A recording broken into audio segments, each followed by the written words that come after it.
Bienvenidos y bienvenidas a la entrevista educativa, este espacio que hemos recreado entre el portal Educar Chile y el programa de liderazgo educativo de la Universidad Diego Portales. En esta ocasión vamos a tener la posibilidad de conversar con un invitado extraordinario, a mi juicio, Axel Rivas, argentino, profesor de la Universidad de San Andrés, que ha publicado 18 libros sobre temas educacionales en Argentina y en América Latina. El foco de nuestra conversación va a estar centrada en la mejora educativa. ¿Qué se puede hacer en América Latina para que todos los niños, niñas y adolescentes logren los aprendizajes fundamentales? Esa pregunta no menor es la que vamos a recorrer con el profesor Axel Rivas.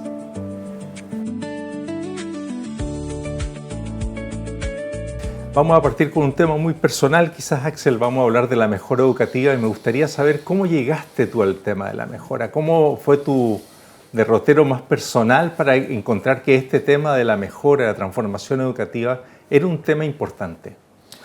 Bueno, creo que de hacer mucha investigación en Argentina primero, comparando las provincias, después en los países. Hicimos en su momento un proyecto muy grande comparando la situación educativa de distintos países de la región y teníamos algunas hipótesis y ahí formulamos hipótesis sobre por qué algunos países tenían mejores resultados que otros, pero eran muy tentativas y creo que ahí empezó a ser más necesario para nosotros ir un paso más allá, nosotros como equipo en ese momento, y sentíamos que había un laboratorio que eran los niveles subnacionales de gobierno, ¿no? Y creo que también ahí la aparición del caso de Sobral en Brasil, el municipio que había logrado una mejora extraordinaria, nos dio un incentivo concreto a buscar más Sobral, a ver si había más casos de procesos de mejora sostenidas en el tiempo, teniendo también evaluaciones de aprendizaje ya consolidadas en toda la región y muchos sistemas educativos descentralizados que permiten la comparación. Y entonces ahí estudiar más sistemáticamente la mejora a nivel sistémico, a nivel subnacional, y dialogar con toda una literatura, por un lado global, sobre casos de mejora, teorías de la mejora sistémica, y otra teoría que quizás es la más familiar a este congreso, que es la mejora escolar, ¿no? Sobre lo cual sí había mucha bibliografía, nos encontrar un poco nuestro propio camino de encontrar respuestas, ¿no? También esa búsqueda, yo diría, ansiosa de buscar resultados, de buscar alguna manera de acompañar las políticas, no quedarnos tan afuera como a veces hacemos los investigadores, sino acercarnos un poco a las propuestas reales de América Latina también, no dejar de mirar un poco Finlandia y empezar a mirar Sobral y Ceará. Qué interesante lo que has hecho, porque es tan frecuente el hecho de tener investigaciones que solo denuncian o que solo critican, pero tú te interesaste también por encontrar casos de éxito y casos de éxito en Latinoamérica. Eso es lo que te apasionó y eso lo viste como una posibilidad también de que efectivamente hubiesen avances. Vos además te querías meter como una suerte de visión más justa de la realidad. Sí, creo que es parte de un compromiso que desde siempre tengo y que es la manera de estar más cerca de las realidades. He trabajado muy cerca de distintos ministerios de educación y sé lo difícil que es la gestión y lo necesario que es que quienes estamos más desde afuera podamos mirar con esas lentes y podamos contribuir desde nuestro trabajo de investigación y de asesoramiento, acompañamiento, monitoreo, a cambiar la realidad, ¿no? Con una mirada también crítica, tratando de reflexionar, no es una cuestión mecánica, no somos tampoco simplemente apoyos técnicos, hay también una reflexividad acerca de qué significa la mejora, qué significa la evaluación de los aprendizajes, qué resguardos tenemos que tener. Entonces es una mirada reflexiva, pero al mismo tiempo muy comprometida con la situación real de los aprendizajes en nuestra región, ¿no? ¿Y cuándo se logra? Cuando se logra efectivamente, porque nosotros tenemos esta situación devastadora de que los promedios nos condenan, ¿no es cierto? Sí. O sea, si vemos como siempre se dice, ¿cierto? 3 de 4 jóvenes latinoamericanos de 15 años no conocen lo elemental de matemática. 1 de 2 jóvenes latinoamericanos de 15 años no sabe lo elemental del lenguaje. Bueno, pero tú has encontrado como casos de unidades en las cuales eso no es así. ¿Qué ocurre ahí? ¿Cuál es la la alquimia que se produce para que eso pueda ocurrir. Pero es una fórmula mágica real, que la has visto operando. Sí. Bueno, creo que ahora la podemos comprender mucho mejor. No hay una fórmula única, pero sí hay algunos elementos que están siempre presentes en los casos que hemos analizado, que son muy distintos. Algunos casos de gobiernos subnacionales, como los casos de Ceará o Pernambuco en Brasil. Hay otros en Brasil. Bueno, yo creo que el caso de Chile, por una trayectoria más larga, más compleja de explicar también, de Perú. Y hay todavía otro grupo de prácticas más de políticas que han tenido mucho efecto. Me parece que combinan primero una visión, ¿no? Una visión, un liderazgo. El liderazgo es un elemento que está siempre presente, de una visión transformadora, yo diría casi obsesiva, de lograr resultados, de medir todo lo que uno hace por resultados. No una visión estrecha de resultados, aunque en algunos casos lo puede llegar a ser. La evaluación se puede convertir también en una obsesión, el resultado de la prueba, ¿no? Pero sí una obsesión por lograr aquello que se ha comprometido, tener un propósito y contagiar ese propósito y construir alrededor de ese propósito un montón de eslabones, ¿no? El segundo componente creo que es una teoría de la mejora, un conocimiento de las prácticas de enseñanza, de los docentes, de las realidades de las aulas, personas aterrizadas, personas líderes, actores de la gestión pública, en algunos casos con socios, que tienen mucha sensatez, que tienen mucho conocimiento de territorio real y que conocen mecanismos, ¿no? Mecanismos que en algunos casos tienen que ver con currículum, acompañamiento, evaluación, crear un círculo que permite el monitoreo de todos los alumnos, evaluaciones 3 veces al año, nominalizadas, grupo por grupo identificar situaciones, acompañar a los docentes, materiales, libros de texto, ese proceso, entrar en la caja negra de las aulas, con mucha presión y al mismo tiempo mucho acompañamiento, ¿no? Demasiada presión pone a los docentes en una tensión insoportable,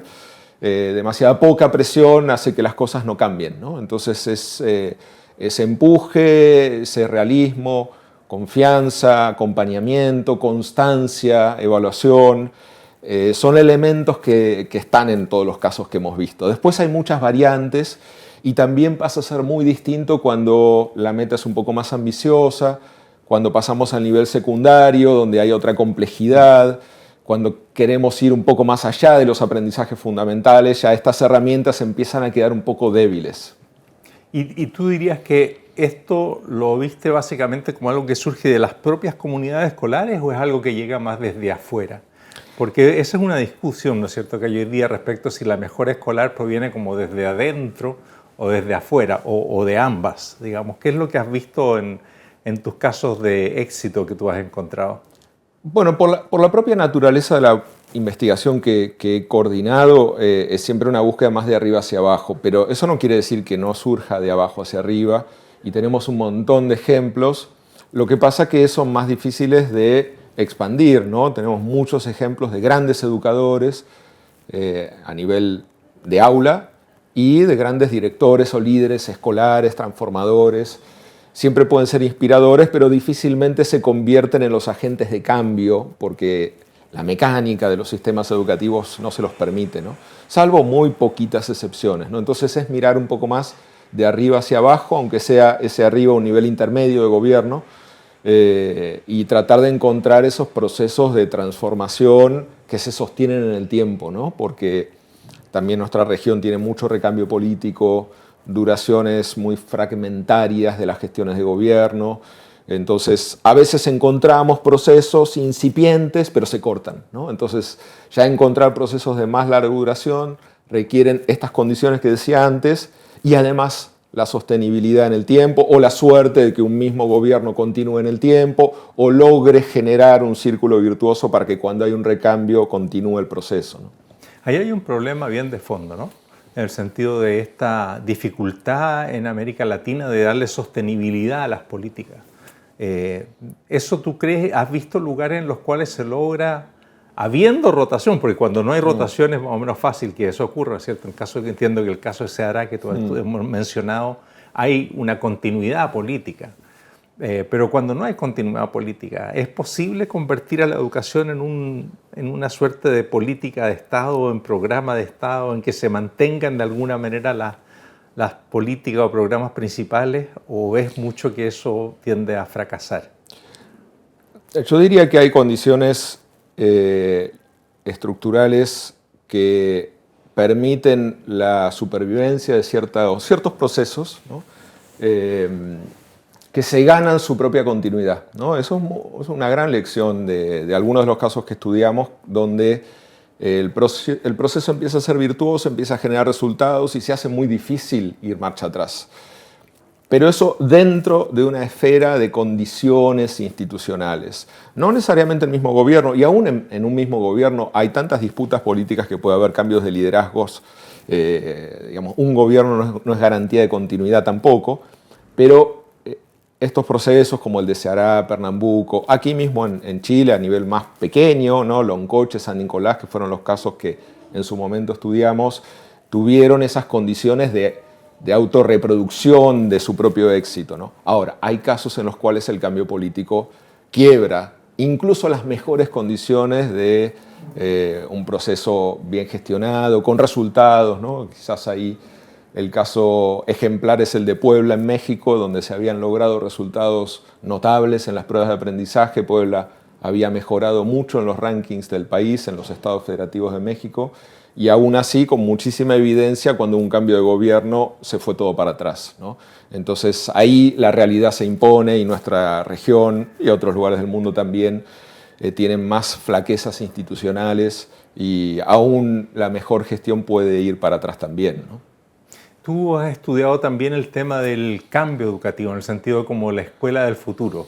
Has hablado, ¿no es cierto?, de una escuela circular, has hablado de una escuela de las preguntas. ¿Cómo visualizas esa escuela diferente? Bueno, ahí cambiamos un poco en la mirada, porque también creo que es parte, bueno, de la construcción de una mirada que sea capaz de enfrentar distintos desafíos, ¿no? Yo creo que hay desafíos que tienen que ver con la organización de un sistema educativo, que tiene que tener las bases mínimas, que todos aprendan, que se garanticen los conocimientos básicos, y esto es una cuestión de derechos, ¿no? Pero también soy de aquellos que buscan ir más allá, que sea la escuela un espacio de transformación, de formación del pensamiento más profundo, en las disciplinas, y esto no se logra con las tecnologías que mencionaba antes y requiere también un conocimiento más avanzado de las prácticas de enseñanza, de la creación de un ecosistema, y creo que también tiene que ser parte de nuestras búsquedas en América Latina. Tenemos algunos ejemplos que están aquí presentes en este congreso tan movilizador, y me parece que sí tenemos que tener por lo menos un horizonte compartido en lo pedagógico, hablar un lenguaje en el cual sea posible esta visión de lo fundamental y también de ir un paso más allá sin caer en el abismo de una visión pedagógica demasiado romántica, demasiado esperanzada de que ciertas teorías que hemos de alguna manera navegado alrededor del constructivismo y de visiones muy centradas en el aprendizaje por descubrimiento, por proyectos, nos pueden llevar a peligrosos vacíos, ¿no? Entonces, ¿cómo lograr procesos de transformación que mantengan una base sistemática, que mantengan un proceso más controlado, que la escuela no se convierta en un laboratorio donde los alumnos son conejillos de India? Entonces, creo que es posible avanzar en caminos más transformadores sin poner en riesgo con qué vías lo hacemos. Y eso requiere una teoría pedagógica, ¿no? En la cual podamos basarnos. Yo trabajo mucho sobre los conceptos de la escuela centrada en la comprensión, en el aprendizaje profundo. Tenemos mucha evidencia, tenemos lenguajes, categorías, formas de medirlo. Me parece que ahí tenemos resguardos para no hacer saltos al vacío, ¿no? Es muy importante el tema porque siempre decimos, ¿no es cierto?, que en América Latina tenemos que enfrentar al mismo tiempo los problemas inacabados del siglo XX, en que no terminamos de cerrar algunas tareas que teníamos, que nos quedaron pendientes del siglo XX, como las que estamos hablando de los aprendizajes fundamentales, pero tenemos que enfrentar también los desafíos del siglo XXI a nivel educativo. Entonces lo que tú dices es muy importante, cómo se pueden combinar esos dos ritmos y cómo una mejora escolar no es solo para paliar, ¿no es cierto?, lo que no se hizo en el siglo pasado con los problemas esenciales, sino como simultáneamente se va indagando, ¿no es cierto?, en esas habilidades que se requieren para el siglo XXI. Sí, y me parece que tenemos que trabajar también en dos velocidades, de poder tener algunas escuelas que van un paso más allá, escuelas que son más pilotos, que tienen también una visión en red, con buenos liderazgos. Necesitamos también no pensar que el sistema puede avanzar al mismo ritmo todo junto, y también son importantes esas políticas de distintas velocidades.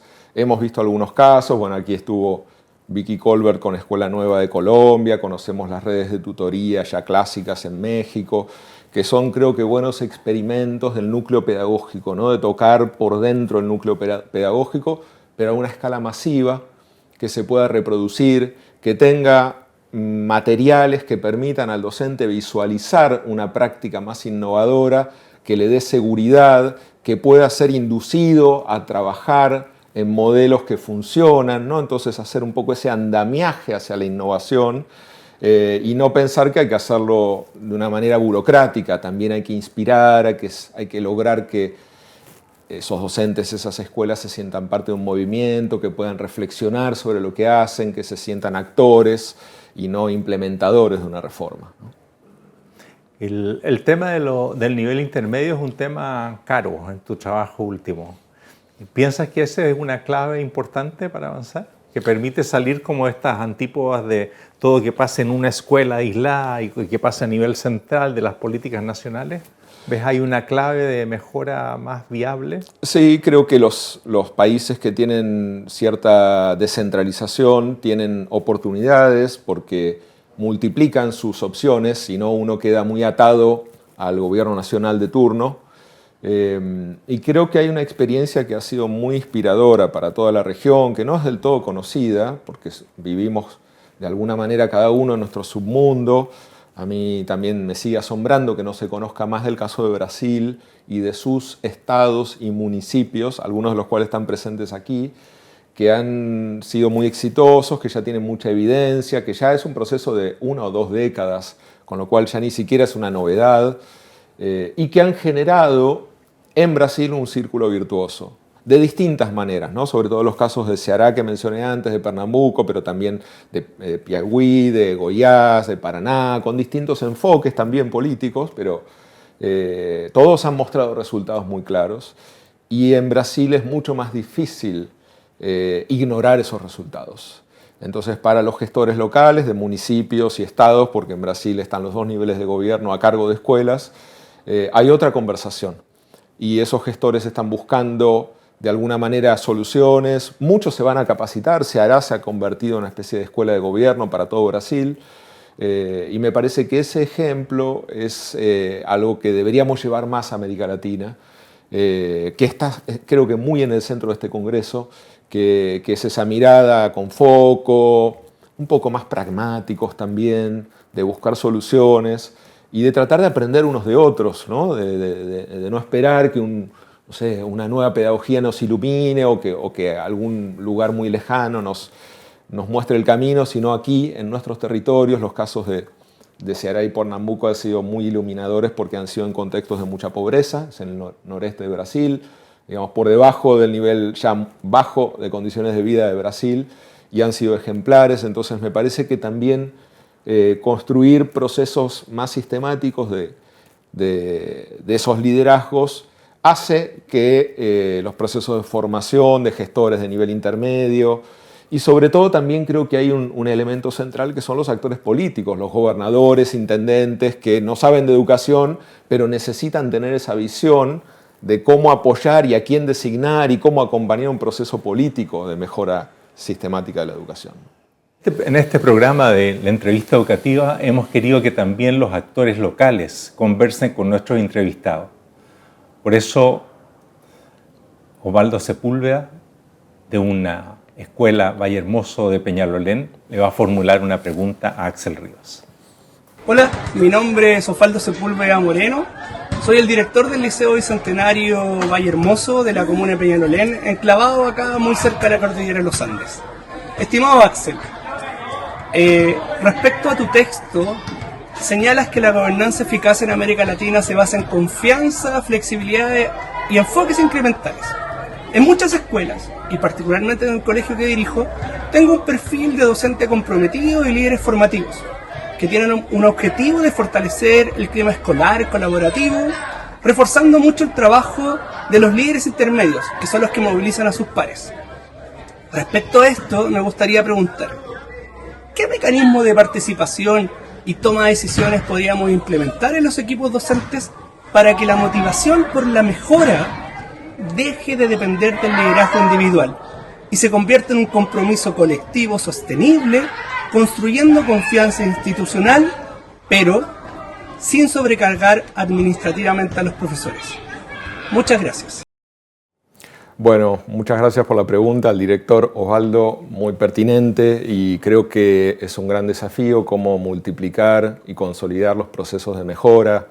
Necesita reflexión, espacios de reflexión sobre la práctica, espacios horizontales entre los docentes que generen conversaciones sobre las prácticas de enseñanza, honestas, sinceras, sin que se sienta como una evaluación externa, que genere confianza, que genere apoyo, que permita hacer más compartida los dilemas, los problemas, los obstáculos que tiene todo docente en la enseñanza, que sea un proceso más colectivo, ¿no? Hay una vieja práctica japonesa que a mí me parece muy ejemplar, aunque muy lejana, que se llaman las lesson study en inglés, el estudio de las lecciones, ¿no? Donde se sientan los profesores a ver una lección, una clase juntos y analizar qué pasó con los alumnos, quiénes participaban, quiénes no, comparten reflexiones, ¿no? Más allá de que sea una metodología muy lejana de Oriente, creo que es inspiradora en cuanto a esa mecánica en la cual con confianza pensamos juntos en cómo enseñamos